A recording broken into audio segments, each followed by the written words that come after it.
नमस्कार, मैं सिमरन कौर सहयोगी किरण शर्मा के साथ आप सभी का स्वागत करती हूं आपके अपने YouTube चैनल हरियाणा स्वाभिमान पर। आज हमारे साथ जुड़ चुके हैं बादली हलके से नरेश शर्मा जी। मैं अनुरोध करती हूं कि हरियाणा स्वाभिमान के संपादक वरिष्ठ पत्रकार बलराम शर्मा जी नरेश शर्मा जी के साथ मिलकर इस चर्चा को साथियों, आपको सिमरन कौर जी ने और किरण जी ने विधायक जी का परिचय करा दिया। पूर्व विधायक जी हैं नरेश शर्मा जी और बादली से दबंग विधायक रहे हैं और विधानसभा में इनकी चर्चा रही है। जब भी ये विधायक थे तब ऐसा कोई सेशन नहीं था जिसमें इनके चर्चा के विषय न रहे। आज हमारे साथ जुड़े हुए हैं, हम इनका तहे दिल से स्वागत करते हैं। और सबसे बड़ी बात यह है कि नरेश जी से हम जो सीधे सीधे सवाल करेंगे। कभी चौधरी ओम प्रकाश चौटाला जी के इनके अंदरूनी बड़े अच्छे संबंध रहे थे, फिर ये कांग्रेस में चले गए थे, निर्दलीय विधायक थे, कांग्रेस को समर्थन किया था और आज फिर इंडियन नेशनल लोकदल पार्टी में हैं। तो आज नरेश जी, सबसे बड़ी बात यह है कि आपने इंडियन नेशनल लोकदल पार्टी जो शामिल हुए हैं उसका क्या कारण था? ये देखिए, कांग्रेस पार्टी में जो पुराने आदमी थे, जितने भी जो संघर्ष के टाइम के चौधरी भूपेंद्र सिंह हुड्डा के साथी थे, उनकी बहुत बड़े स्तर पर अनदेखी हुई और वहाँ कार्यकर्ता के रूप में या एक विधायक के रूप में हर बार अपमान का सामना करना पड़ा था और स्वाभिमान को ठेस पहुंचती थी। स्वाभिमान की रक्षा करना हर आदमी का मौलिक अधिकार है और वहाँ से बड़े बेआबरू होकर हम आए और मैंने 6-7 महीने मंत्रणा करने के बाद में यही फैसला लिया कि भाई धीरपाल सिंह जो बहुत ही सज्जन व्यक्तित्व के धनी थे और चौधरी देवीलाल जी के साथ सन 1978 से 91 तक काम करने का और चौधरी देवीलाल जननायक जी से आशीर्वाद लेने का मेरे को समय समय पर अवसर मिलता रहा और मैंने काफ़ी लंबे समय तक उनके चुनाव में भी, बादली के चुनाव में भी, भाई धीरपाल के में भी, कालका भी और चौधरी देवीलाल जी ने 3 जगह से चुनाव लड़ा था जी। रोहतक, सीकर और फिरोजपुर पंजाब से। जी पंजाब से। तो उसमें 10 दिन के बाद पंजाब में आतंकवाद था जब चरम सीमा पर जी। हरियाणा में जो चुनाव था उसके 10 दिन के बाद पंजाब में चुनाव था जी। तो तुरंत प्रभाव से वहाँ ड्यूटी लगी और हमारे पास संसाधन नहीं थे जी। तो चौटाला साहब रेस्ट हाउस में रोहतक आए हुए थे। हमने उनको बोला जी हमारे पास मारुति 800 गाड़ी है और बच्चे हो गए 15-20 और एक जीप में लटक के जिस तरह भी एडजस्ट हो गए हम जा सके।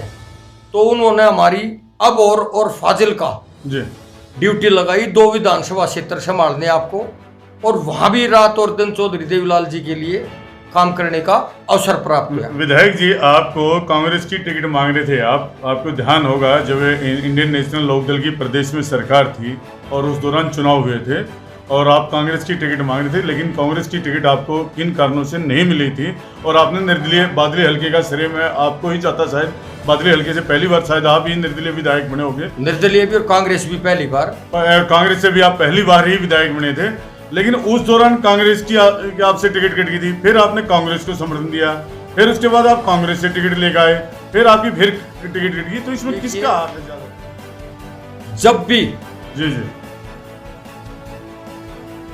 कांग्रेस पार्टी का कोई भी कार्यकर्ता जी किसी दूसरे से नमस्ते कर लेगा जी, तो कांग्रेस पार्टी को जो निजी संपत्ति समझे बैठे हैं कांग्रेस के सीनियर लीडर, जो है नहीं उनकी निजी संपत्ति, जी और अपना एजेंडा कांग्रेस पार्टी पर लागू कर दिया जी। और वो ये भी कहते थे कि मेरी छाती मजबूत है जी, पीठ मजबूत कर दो। जी। छाती मजबूत करी रोहतक जिले की 36 बिरादरी ने जी और पीठ मजबूत करी जो विधानसभा में उनके साथ MLA चुन के गए, जी बहुत ही सीनियर लीडरों ने उनका साथ दिया जी और वो हर मोर्चे पर MLA बेचारे खरे उतरे जी और उनकी भी अपेक्षा होती थी, उनको भी कद कम करने की बार प्रयास किए जाते थे, उनको भी निर्दलीय के रूप में या किसी न किसी रूप में कमजोर करने के लिए कैंडिडेट दे दिया जाता था, पर फ्री हैंड ना उठा दिया जाता था घर बुला कर। तो हर बार ऐसा ही होता रहा।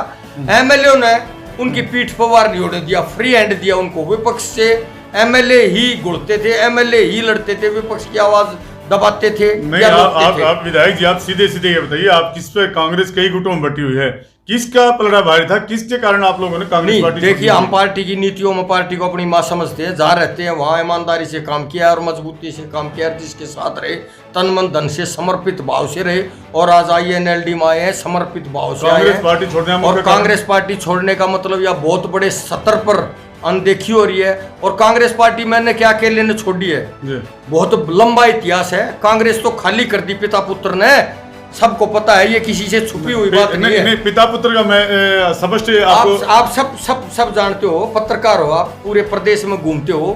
पिता पुत्र की प्राइवेट लिमिटेड पार्टी बन गई, कांग्रेस पार्टी रह गई है। और वो वीरेंद्र सिंह जी, अवतार बढ़ाना, जी, इंद्रजीत, जी, कितनी मैं मिसाल दूंगा, जितेंद्र मलिक, जी, बहुत सारे डॉक्टर अशोक तंवर भी और आज बहन शैलजा, एक दलित की बेटी, राज्यसभा की मेंबर थी, जी, जी, उसकी पीठ में छुरा मार दिया भाई जी। बनकर, उसकी सीट छीन ली। तो कांग्रेस पार्टी में तो छीना झपटी और लठतंत्र चल रहा है। जो इनके खिलाफ बोलेगा जी। उसको लट्ठा भी दिया जाएगा। और अगर हम किसी कांग्रेस पार्टी के दूसरे नेता से नमस्ते भी कर लेते थे जी। या सार्वजनिक स्थान पर मिल या लेते किसी हैं। सामूहिक प्रोग्राम में हेलो सैलो हाथ भी मिल जाता था, तो एक को मनाए तो दूसरा रूठ जाता था, हम अछूत हो जाते थे, इनकी नीतियों में विश्वास नहीं रखते थे। तो यहाँ तो विशेष व्यक्ति को ही अगर आप महिमा मंडित करोगे तो कांग्रेसी हो, अन्यथा आपका इलाज कर दिया जाएगा और हालात ऐसे पैदा कर दिए जाएंगे कि आप मजबूर हो जाओगे कांग्रेस से निकलने के लिए, छोड़ने के लिए। हर समय बार बार आपको अपमानित होना पड़ेगा। और मैं तो एक छोटा सा कार्य करता था, मैं तो एक गरीब परिवार से आया था। मेरे बादली विधानसभा की जो 36 बिरादरी है, उसके रहमो करम पर मेरे पास तो ना तो कोई दमड़ी थी, और आज कनस्तर में जो खाने का आटा हो वो भी खत्म हो चुका था। 36 बिरादरी बादली विधानसभा का बार बार आभार व्यक्त करूंगा और ऋणी हूं उसका। 7 जन्म तक अपनी खाल की जूती बनवा के पहना दूं तो भी उनका एहसान नहीं उतर सकता।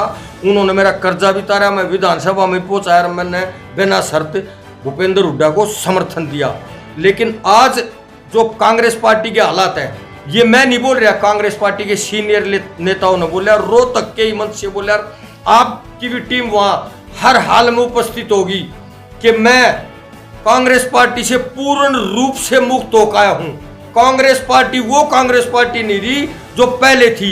आज कांग्रेस पार्टी अपने रास्ते से भटक गई है और 21 सदस्यीय कार्यकारिणी बनाऊंगा और वो पार्टी का मेरे आने वाली का नाम रखेंगे, वो एजेंडा रखेंगे और वो मैनिफेस्टो बनाओगे हमारे को कहाँ चलना है। और रातों रात दिन में घोषणा की जाती है, रात को दिल्ली जाते हैं और वहां जिस तरह लंगूर बंदर पूरी जंप से आगे जंप लगाता है, इसी तरह बैक यूटर्न बैक डाल दिया गिर। तो हम तो मुक्त हो गए, वो मुक्त हो नहीं। ये स्वार्थ की राजनीति है, ये निजी हितों की राजनीति है। प्रधान जी, लंबा ना खींचते हुए एक चीज बताओ, अब बड़ौदा उपचुनाव आया है और बड़ौदा उपचुनाव में आप पिछले कई दिनों से काफी सक्रिय दिखाई दे रहे हैं और बड़ौदा उपचुनाव प्रदेश के पूर्व मुख्यमंत्री भूपेंद्र सिंह हुड्डा का गढ़ माना जाता है। श्री किशन हुड्डा जी वहां से 3 बार MLA बने हैं और इसमें आपका क्या रहेगा और आपकी पार्टी का क्या रहेगा? देखिए, श्री किशन हुड्डा की व्यक्तिगत छवि थी और वो राजनीति में देवता समान पुरुष थे, जनता से जुड़े हुए थे, रूट लेवल के नेता थे, बहुत ही महान व्यक्तित्व के धनिया थे और भले आदमी थे। उसकी अपनी छवि जीतती थी बार बार। और अब तो ये हालात होने हैं कि थोड़े दिन में कहेंगे लोग, एक थी कांग्रेस, सेंटर में पप्पू ने खाली कर दी और हरियाणा में चंपू ने खाली कर दी। और ये पप्पू और जो चंपू की जोड़ी है, ये जब तक बेड़ा गर्क कांग्रेस का नहीं कर देंगे, जब तक चैन से बैठने वाले नहीं है। और हम भी आज संकल्प ले लिया है, INLD अपने घर आगे है, किसानों की, मजदूरों की, दलितों की, 36 बिरादरी की, और जो अभय सिंह चौटाला है।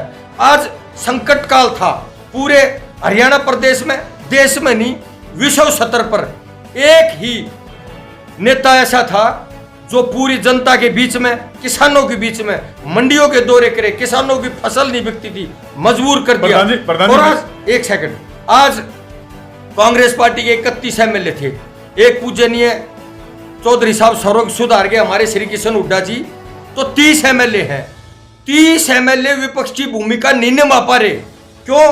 कि वो बीजेपी की बी टीम है, मुकदमों से बचने के लिए बीजेपी से हाथ मिला हुआ है उनका। और जब राज्यसभा का चुनाव होता है तो वो बीजेपी को वोट करते हैं और बदले में अपनी सीट राज्यसभा की लेने के लिए बीजेपी को आग्रह करते हैं कि इसको उम्मीदवार मत उठाओ, अरे मेरा पुराना एहसान उतार दो जो मैंने आपका सुभाष चंद्रा जी को 12 वोट कैंसिल करके और राज्यसभा में पहुंचवाया था।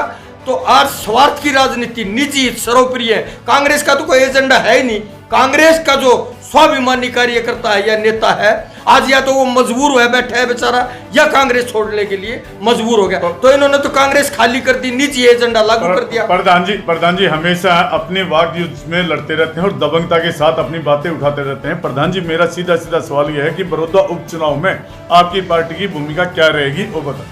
नहीं, हमारी पार्टी की भूमिका मास्टर की भूमिका रहेगी और कई पार्टियां हैं आईएनएलडी को पहले वाली आईएनएलडी समझ रहे हैं, लेकिन आज आईएनएलडी पार्टी का बहुत ऊंचा ग्राफ है और लोग पसंद कर रहे हैं कि अभय सिंह चौटाला मर्द आदमी, बात का धनी, उसकी जुबान पत्थर की लकीर है और आज इस बात पर विश्वास हो रहा है। और ये पलटी मार जो नेता है कांग्रेस पार्टी के, इनका पर्दाफाश हो चुका है। ये रोहतक रैली में भी कह चुके हैं, बार बार कह चुके हैं, ना झुकूंगा ना रुकूंगा ना बिकूंगा। हमने इनको बिकते भी देखा है, रिलायंस में बादल विधानसभा में करोड़ों रुपए का गोलमाल कर दिया। हमने इनको गोहाना में झुकते भी देखा और इनको पलटते भी देखा रोहतक में घोषणा करने के बाद में। तो आज किस मुंह से जनता के बीच में वोट मांगने जाएंगे?